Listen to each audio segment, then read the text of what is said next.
Welcome to the Age Hack, the final episode of the season, a longevity lifestyle podcast. We're going to talk about our longevity wrap-up today, Fiona. Yeah, let's wrap it up.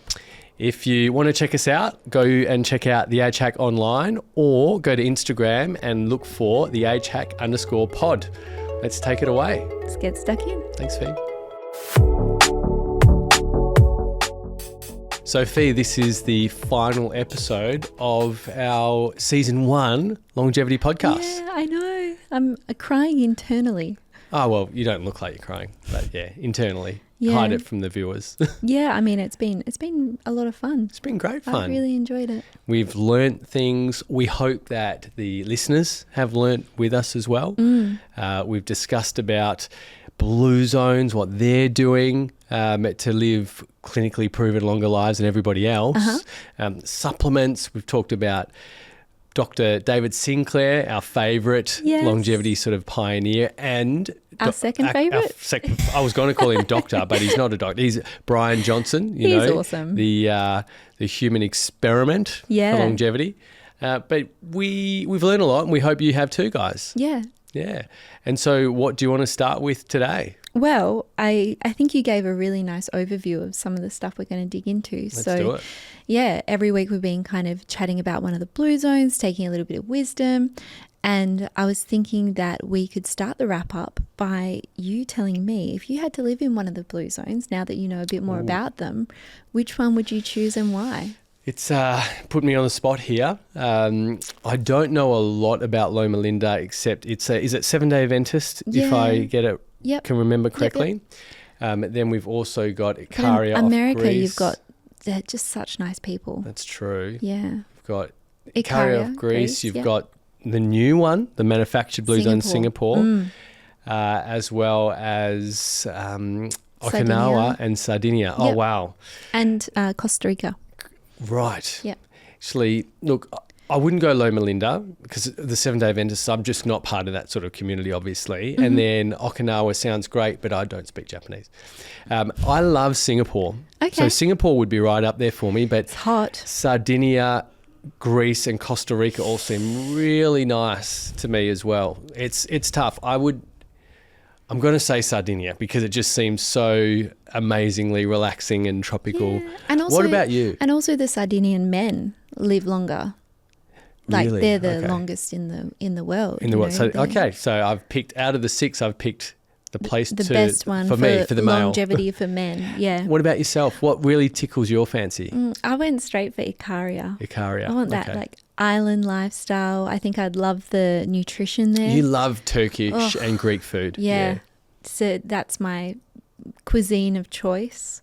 But Sardinia, Icaria, I think I could be pretty happy in either one of those. I love the idea of, having a little garden. I love the idea of the afternoon naps in Icaria. Oh, yeah, that sounds good. I love the idea of the aperitivo in Sardinia, having the community. Yeah, and the community, a little drink in the afternoon. And I think either one of those would be incredible. Well, I think I could handle Icaria. Is that what you said? Icaria. I think I could handle that. Maybe we could do 6 months between Icaria and Sardinia. Yeah. Yeah. That would be awesome. Excellent. But do you know what I'd really love to do? I'd love to do a travel show where we go to each of the blue zones and we live there. How long? Because we talk about this when we go on holidays, is kind of you go on holidays, maybe you have like a minimum of 2 or 3 nights in a city, and it kind of takes being somewhere for a certain amount of time for it to feel like real life. What do you think? How long would it take to feel like you were living somewhere? I would say, and this is just completely out of my brain just right now, probably a couple of weeks. I think the first week you're sort of just starting to learn about it. Yeah. And then that second week you can really dig into the culture and just relax and really be present and live their lifestyle. So I would say at least 2 weeks. Yeah, I think, I was going to say a month, but maybe that's just because maybe that's just because I enjoy holidays. But I do agree with you because when we were in Coral Bay, we were there for 1 week, and at the very end, we kind of felt like it was just starting to become living, life. That's not right. so much a holiday. And that was real basic living. Same place on the beach, really not a lot to do apart from just be with the family and eat good bakery food. That was, well, I mean, apart from the bakery food, that we was like haven't a talked little about blue that for zone. longevity. That was a little blue zone window in itself. Yeah, that's right. Yeah. So I think that, you know, we could make a travel show and then go to each of the blue zones and spend 2 weeks in each one and kind of... If any network is listening to this and is interested in funding and producing a travel show with Fiona and myself, we're putting our hands up. Yeah, but, you know, we do a podcast, so is it like we have faces for radio and... Well, I don't know maybe about... we won't make it onto I think the you'll screen. be fine. You're very sweet. So we'll have a quick chat about our number one, Dr. David Sinclair, and our number two, Brian Johnson. Brian Johnson, yeah. And, you know, a few of the things that we've chatted about over the episodes.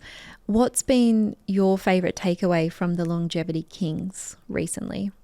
Well, going to Brian Johnson, because it was an episode we've done relatively recently, just looking at his supplement regime, you know, it looked like, just looking down the list, there was hundreds of different ingredients. Yeah. But it's clinically, he's testing and it's working. Yeah. I also just really admire his commitment to the whole bit. You know, what did you say? How much is he spending a year annually on? His budget's $3 million. He's worth $100 million. It's probably making that at least on interest, right? Unless he's got smart investments. So it's okay. Yeah. But yeah, $3 million in treatments and supplements is his yearly budget, and it's probably going to go up with inflation. Yeah. And then I think the other thing, if we're just talking about Brian Johnson at the moment, you know, it's a commitment to the bit. It's you know, all the supplements that he's taking and how detailed he is with his lifestyle, but also that thing, the total plasma exchange, that blew my mind. Just having all the plasma removed from your body and putting something else in, just, I couldn't believe that. I just still can't believe that. Well, technically, it's a great idea when done, obviously, in clinical conditions and professionally. Plasma holds a lot of toxins and it moves things around the body. And if we can get rid of all those toxins by removing the plasma, putting fresh albumin in so the body can actually move and create more plasma, it's massively detoxifying. So great idea. Big move, because he showed the plasma that he removed. It was like 5 litres out of his body. His body has to now replace that. And big expense too. 10,000 American per treatment, we worked out. And how many treatments? 6. Right, okay. Yeah. Oh, well, that's 2% of his budget, but yeah, it's not a lot for him. Amazing. I think, I would be so intrigued to get an update, you know, after a couple more treatments on how he's feeling, what he's noticed. And what it's done. Yeah, give us the biological markers, you know. Yeah, what's happened. Also, he was in the top 1% for everything. Oh, you know, 1% for sleep, body mass, muscle mass, fat mass. You know, the list went to about a dozen. So he's just so elite. Everything that he's doing is working. And I think the one thing that I think he would be really happy for us to mention, because he has been jamming it down everyone's throats, is sleep. Yeah. Making sure you're getting adequate sleep, you know, 8 hours a night. You know, he's big on his sleep scores with is he using a Whoop or? I believe he is. And I think you said, even though he was traveling, jet lag all around the world, he had 3 months of a run of over 90%. The other day, he got 100% sleep score on a plane. I don't even know how that's possible. I have no idea. Surely he was flying first class, right? I'm like, maybe. Well, yeah, probably. Or if he's worth $100 million. Yeah, he's definitely flying business or first. But, you know, 100% sleep score on a plane. Was he flying private? Maybe. Maybe he's in a vampire box and he just folds his arms over his chest and then he's out. World sleep champion of the world, Brian Johnson. Well done. He's also, we met him in Singapore. He's also a really nice guy. That was a highlight for sure. It was amazing. It was unexpected. He was just there during the Formula One and we spoke to him and we had to be the ones to say, okay, Brian, we've got to go, because he was such a nice guy and happy to chat. He was amazing. Or his personal assistant had to be the one to say, hey, Brian, we got to go. And then we saw she was getting annoyed, so we said, okay, all right, we got to go too.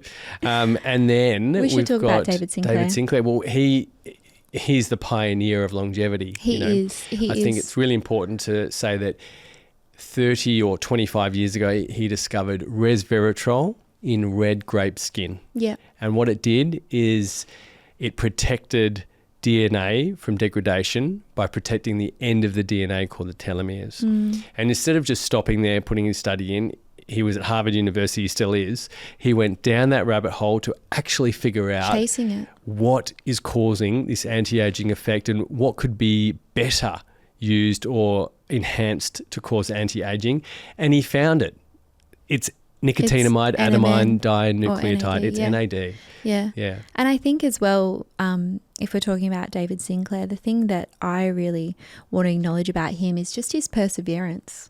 You know, like I imagine that gathering the funding and the support to continue these studies is huge. But, you know, we know that he got into a bit of hot water earlier in the year in 2024, and he, you know, he's still there doing Instagram lives and sharing his knowledge and doing keynote speeches. Like, he's still showing up in the community that he's dedicated his life to. What a legend. Even when he's been shit canned. Well, he was even more so before that for the resveratrol as well. With the dye the first study showed that it protected DNA, resveratrol, but in the presence of a certain radioactive dye to show its activation. Yeah. When they replicated it, it didn't work. And that was without the presence of the dye. They showed it with the dye again and it worked. And they said, well, this only works with radioactive dye, which no one would ever take. And then he persevered through that. But then they found that study that showed it didn't work had a flaw. They redid it without the dye and it did work. Yeah. And so, he copped so much flack, but he stuck with it. He was sure it worked and it did work. And he's gone on from there. Yeah. And then, like I said, he's discovered NAD and he takes, obviously, oral NMN to boost that because it's a lot more effective orally to take NMN to get NAD than NAD itself, because it's quite a large molecule to absorb through the gastrointestinal tract. And that seems to be the ingredient that diminishes with time, but what we need to keep regenerating DNA, so it's got the information to produce young cells and operate like young cells, essentially not just stopping aging, but reversing the aging process. Incredible. Yeah, amazing breakthroughs from him, and just the perseverance to keep showing up, you know, even when it feels like you're not wanted. You know, and he did say that. People really ridiculed him, but he's so passionate about it. And it's working. Look at him. Oh my on God. camera. He's aged backwards. Incredible. Yeah. I think he's awesome. And I really hope he keeps doing what he's doing. And was really excited this season to talk about those two longevity legends. Maybe we'll get to meet David next year. Come on, David. Come on the podcast next year. We'll come back if you come back. Well, he's not gone anywhere. We'll come back if you come on the show. Yeah. Well, definitely. 100%. Looking forward to that one. Calling you out, Dr. David Sinclair. Let's have a chat. So we've spoken about some really amazing people outside of David Sinclair and Brian Johnson. We've spoken about some amazing longevity legends from all walks of life doing all sorts of things. We're talking about ballerinas and swimmers and mountain parachuters climbers. And mountain climbers and all, 80, 100 years old. They were just amazing. Yeah, just inspiring stories. Just defying the societal norms and showing people, and just being so inspiring and showing people, hey, like, you can do this. Yeah, that's right. Just one foot in front of the other, show up and get to it. And age is just a number. Yeah, that's it. Really, like the one recently said, I'm not old. I've just been here a long time. She was 110. Amazing. An Australian ballerina. Amazing. So, highlights from that. Who was your favourite? I think it would have to be one of our first podcasts that we did. It was I forget his name, but the gentleman who climbed Mount Everest. Yuichiro Miura. Yes, Yuichiro. Yes. So didn't he also parachute down it or something as well? Yeah, so he had the documentary, The First Man The Man Who Skied Down Everest. We still need to watch that. Haven't watched that yet. So, yeah, The Man Who Skied Down Everest. He skied down and he parachuted a portion, and then he conquered the mountain twice as the oldest man in the world. He was the oldest. I think it was it 85 or something, or years of age. Sorry, I'm putting you on the spot. Let's not get into specifics, but he was the oldest man, and then he got beaten. And so he went back years later, came back and did it again, and then reclaimed the world record. Yeah, and he was really like carrying the flame for his family as well, because his father was a mountaineer, and then his son was a Olympic skier or something like that. That was a good one. He really captured my attention and affections. I think he's an absolute champ. Yeah.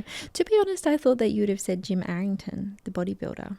I mean, I do love training at the gym, bodybuilding. Yeah, I felt like but he was pretty cool. Yeah, I felt like he was a man after your own heart and soul. Well, you showed me a photo. Wasn't it in his 90s as well? And he just looked amazing, you know. Incredible. Yeah. It just goes to show, like, you stay fit and healthy and you look after your body and it will look after you, kind of thing. He was awesome, and I just remember watching that video of him training and moving and how assured he was in his movements. Yeah, and you know, you'll see a 90-year-old and maybe they're hunched over and they're slow and they're moving very sort of cautiously. Frail. He was strong. He had perfect posture, moving with purpose at 90. Yeah. So move it or lose it.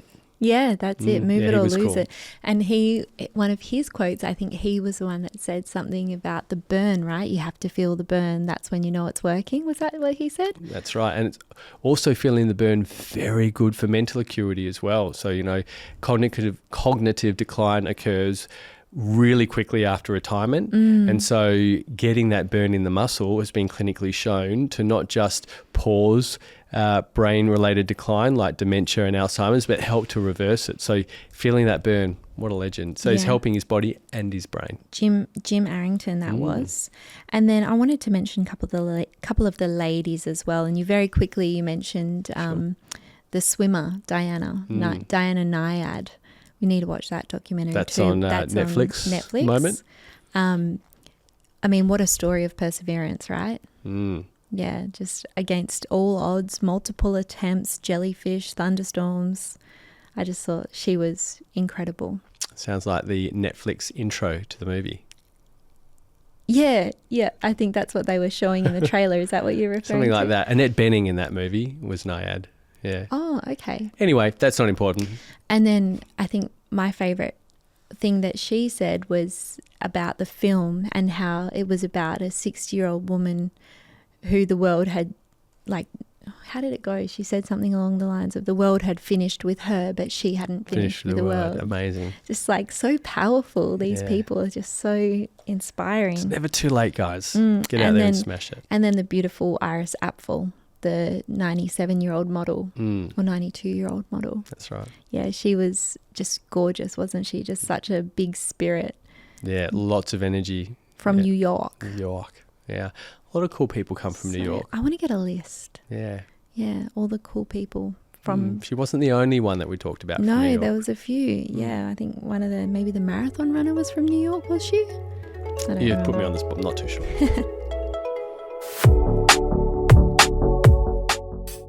All right, so that brings us to the final part of the longevity wrap-up, Paul. Okay. So... How sad. I can't believe this is ending. It's been amazing. I know. It's been so much fun. I really enjoyed it. I hope we get to do another season. Hopefully enough people tune in and... Hopefully we can do it from Sardinia or Icaria. Yeah. Wow. Wouldn't that be something? That would be something. Yeah. I don't know if we'd have the motivation to do it if we were over there. Oh, that's right. We'd be moving so slowly. Podcast? What podcast? More like a plodcast. I like that. Good job. So final part of the longevity wrap up, I thought it would be really nice for you to build out your perfect longevity protocol. Wow. So we've only got about 15 minutes, but I think, we'll cover what your lifestyle looks like, a little bit of nutrition, community, supplementation, and just bang it out. So where do you want to begin? So I think we need to start, obviously, in a linear fashion, Sure. so in the morning, Okay. you would have an excellent sleep. So 8 to 10 hours. 8 to 10 hours. So you'll wake up from a great sleep, and then we'll probably talk about sleep at the end as well. But you'd wake up and you would somehow get some healthy sunlight on your skin, into your irises. We're not saying Help stare with at the the sun. circadian rhythm. Just help with the circadian Pop the rhythm. blinds up, go out on the balcony. We Yeah. live in an apartment, so that's We can do that. That's Have what a we look do. towards the sun, not at the sun. Yeah. Meditate in the morning would be something I would like to do. Yeah. As well as possibly then go and exercise. And if A you little bit of introspection somewhere. get grounded straight away at the start of the day. Possibly go for a quick jog. If you live near the beach, go for a dip in the beach. Well, you mentioned exercise. Has your mindset around that changed given, all the research about sort of like less is more? Or are you still, because you were saying heavy weights 3 times a week, running twice a week? Depends on preference. So when you look at Dr. David Sinclair, he doesn't do heavy weights 30 training. minutes moderate activity a day. Per day, that's right. Yeah.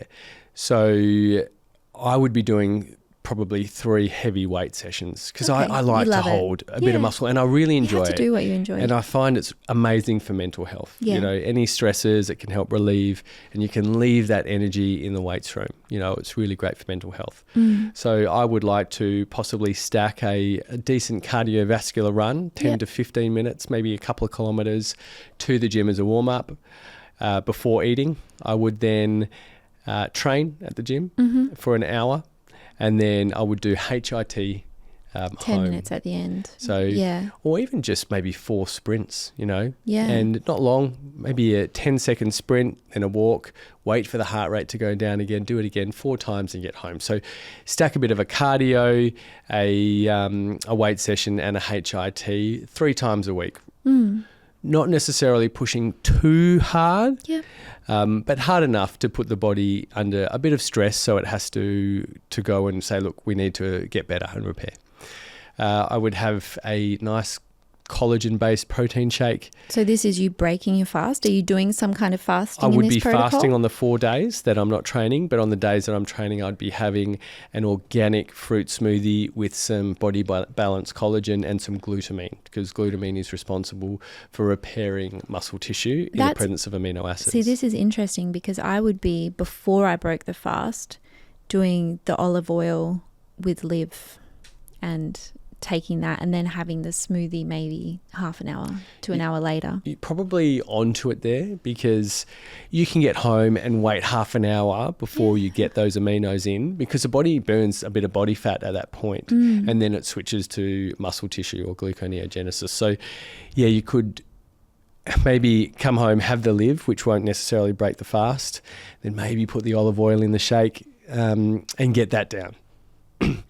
I would then, if I had time, that is, I would then do cold bath and sauna therapy. I might, if I was doing that, I might move that morning meditation to inside the sauna. Okay.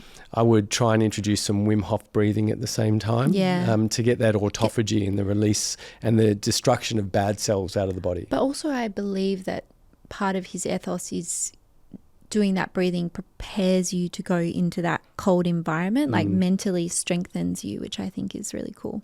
Yes, the Wim Hof breathing is very grounding and gets you really present and gets you prepared for that cold therapy, which is uncomfortable, but it's good to get comfortable with being uncomfortable. It means you can handle tougher situations and you won't stress out as much, and stress, we know, will cause aging. So not a bad thing to do. Then I would do some work, if you needed to work on your business, or if you had work outside, then you'd go do your job, but you would eat healthy. So would you invest in a standing desk and like a walking pad or anything like that, or is that crazy? I mean, that's what Dr. David Sinclair does. I wouldn't invest in a walking pad. I don't know that I could work and walk. But you're on the phone a lot and walking. You end up in Timbuktu sometimes. That's true. Once I start walking on the phone, I'm no longer present. I'll end up 2 kilometres away and have to walk back. But yeah, I would definitely invest in a sit-stand desk. Yeah. And would try and sit less. Would try and take more walks during work. And then food-wise, eat as much organic, clean produce as possible. Would you go plant-based? All the big guns are going plant-based. Yeah. Would I? No, I wouldn't. But I would probably change the idea from around that bodybuilding notion of having meat with every single meal. Yeah, I feel like you've already moved that to a degree. We have. You know, I remember when we were first going out and we'd go down to visit my parents in Bunbury, and if Dad would make his famous pancakes for breakfast, you'd be like, but where's the protein? Every time. Where's the protein with this single meal? I can never have a meal without protein. And so my mum very kindly got in the habit of making sure there was always a packet of bacon in the fridge when we were around. I think she's still doing that, She so still appreciate does. that, Cheryl. So, yeah, eating less meat than the bodybuilding regime and not needing it with every single meal. Yeah. Would you eat less red meat? Yes, so red meat maybe 2 to 3 times per week, which, still a decent amount. Yeah. And then, organic, grass-fed red meat, try and get free-range chicken, etc. Lamb isn't as bad. Yeah. So you're pretty safe with lamb. Yeah. When you consider the reasons behind it, they've just had less time to build up bad fat and toxins and they aren't kept in small cages. Yeah. And they don't get milked. Because that's stressful for cows, right? But I guess there I'm isn't also lamb milk. not a farmer, so they okay. probably don't use dairy cattle for beef cattle, right? You're talking to the wrong person with the farming industry. Need a different podcast. Need a different podcast for this. Making sure that we're getting plenty of, and we do, healthy filtered water. So keeping a glass flagon, not a plastic flagon, and making sure that you're hitting that 3 to 4 litres per day. Minimise plastics in general. Minimise microwaves. Yeah. Try and eat as much fresh, unmicrowaved, organic food as possible. Yeah, as Dr. David Sinclair says, the longer your food lasts, the shorter you last. Yeah, so if it lasts on a shelf for a long period, you will last less time. Yeah. All the preservatives in the food don't keep you alive for longer. They don't preserve us very well. That's right. So eat clean. Lots of green cruciferous vegetables. These are vegetables high in natural spermidine, which is great for autophagy. Yeah. Good fruits, lots of berries, high in vitamin C, help with the production of collagen, help with our immune system and lower cortisol. So getting the right foods, organic berries, the healthy meats, minimising toxic load, so reducing plastics. And then trying to minimise screen time before bed as well. So, and not eating a big meal too close to bed, which will reduce the quality of your sleep. And getting to bed before 10 o'clock. And then trying to hit that possibly 9 hours in bed. So 9:30 to 6:30 would be ideal because a lot of repair occurs from 10 p.m. to 2 a.m. Liver repair, brain flushing for the amyloid plaque to reduce the instances of dementia and Alzheimer's, etc. So we're going sort of sequentially on how I would do Through it. Through a day. So eating healthy, training in the morning, sauna and ice bath, lots of water. And then also trying to include community. So instead of sitting in front of the TV and eating food, to maybe turn the TV off and have a chat with your partner, or go to a parent's or a sibling's house or a friend's house and not watch TV and have a good chat. And connect. Yeah, I think that was one of the things I was going to throw in, just connecting a bit more with your community and your family and your friends and spending time together, quality time together. And then, just slowing down a little bit, being a bit more self-aware when you're kind of rushing through things and on autopilot, just taking extra time when you're going for those walks, or when you're eating your meals to chew. That's the second most important thing behind drinking water. And then there was a couple of supplements that I would take that you didn't mention, because you really only said live and protein and glutamine. That was it. I would also introduce spermidine at the 100%. same time that we took 100%, LIV. yep. Very, very good. Yep. I'm not doing it. I'm not too sure how I feel about baby strength aspirin, but that could be an option later. I've been considering it, but I've been taking the natural alternative nattokinase. Right. Okay. So, you know, yeah, so I always prefer to go the natural where I can. And that's an enzyme derived from fermented soybean or natto. It's those really sticky, really smelly looking. Is it nattokinase then? Well, it's derived from natto. Okay. Yeah, that's right. Yeah. Those beans, those soybeans, fermented soybeans that Hamish and Andy couldn't get down that time. Oh, okay. But yeah, that has the enzyme which will help thin the blood and get rid of fibrin in the blood, which can thicken the blood. Yeah. As aspirin does, thins the blood as well. Yeah. I would also, so you mentioned the protein, the glutamine, the LIV. So LIV, but we need to explain what's in LIV. Yeah. Because there's lots. There's resveratrol, trans resveratrol, so you don't need to take with fats. There's NAD precursors, both of them. There's NMN and NR. So they're the two that you want. You've also got the methyl donor, because you can't have those first two and turn on the enzyme with resveratrol, fuel it with the NAD precursors without methyl donors, because that process burns through our methyl groups, which are so important for other functions. So we need to keep donating the methyl groups back in, otherwise the whole system falls down. So we put in, we've got in there trimethylglycine at the same time. Also, they've put in the Verisol, which is the only collagen shown to clinically reverse wrinkles on the face. And then there's PQQ, because the ingredients mentioned at the start don't just stop DNA degradation, they reverse it. So they reverse aging in DNA, which is the blueprint of our cells, which is essentially reversing aging in general. PQQ doesn't stop mitochondrial decline. It actually creates new mitochondria or mitochondrial biogenesis. So the ingredients are designed to reverse aging. So you've got all those ingredients in LIV. Yeah. So to summarize, we would do the collagen, protein and glutamine. We would do LIV. I personally use it with beta-alanine and N-acetylcysteine. Great. You could do nattokinase or low-dose aspirin. Yeah. I'm thinking, after doing a bit more research on spermidine, throwing that in the mix. And then some organic olive oil. Yes. Yep. You want the peppery hit. That's really important. Yeah. I think you've pretty much covered it. I think that's a pretty good summary of, you know, how to manufacture a blue zone life in a very non-blue zone society. Would you just let it all go, do all those things, let all work go and just grow your own food somewhere? I mean, I think it's a romantic notion.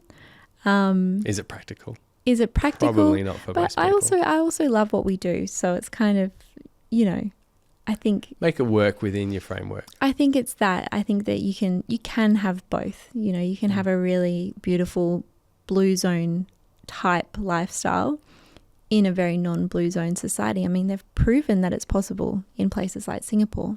Yeah, that's right. And is there anything else that we've missed that you think that we should add? We've talked about sleep. We've talked about water, chewing your food, supplements, training, introspection and reflection, and We've talked about saunas, ice baths. These are all the things that we would do. Yeah, it's like a full-time job. Yeah, that's right. There's no time to work. There's no time to work. Look, I'm sure that we've missed some stuff, and I'm sure someone will let us know. Yeah. But I think that you know, working within what we know to be possible for ourselves, I think that that's a pretty great summary. And remember, guys, something is better than nothing. You know, just because you can't do it all doesn't mean you can't do it. At least a few of them. So yeah, just give some a go that you can manage and reap the rewards. Yeah, and I think something that's worked really well for me in the past is, you know, kind of like picking a theme for the week. You know, so I find it can be a bit overwhelming if you were to try and start doing all of this stuff all at once, you know, especially if you've been on holidays and you come back and you're just trying to get into a routine. It's like, okay, well, you know, for the first week, I'm just going to focus on getting my sleep right, you know, getting into a really good... Just build it over time. Don't have to overwhelm yourself. Yeah, so like spend the first week focused on your sleep. Spend the second week, you know, all right, I'm going to go to the farmer's market this weekend. I'm going to focus on nutrition. And then, okay, next week I'm going to really work on being active throughout the day and getting 10,000 steps. And then the following week, okay, now I'm going to do a bit of HIIT training and build it up from there. Great tips. And then before you know it, you'll be a longevity legend. 150. That's right. And we'll be talking about you on our podcast. When we're 150. Something like that.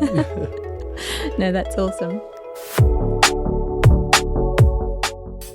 So I've really enjoyed this episode talking about the overall learnings, our overall longevity legends, including obviously Dr. David Sinclair and Brian Johnson and our centurions, etc. And our protocol. It's been amazing. It's a great final episode. Thank you. No, it's been a lot of fun, and that's all we have time for this episode and this season. That's right. Thanks everybody for listening and tuning in to us. Hopefully they enjoyed it. Thank you so much, guys. We've had a blast. Yeah, and be sure to check us out on the _pod. Be sure to check out the HAC online and let us know your thoughts on the podcast and if you want a second season. Hopefully we'll chat to you soon, guys. From Icaria. Bye for now.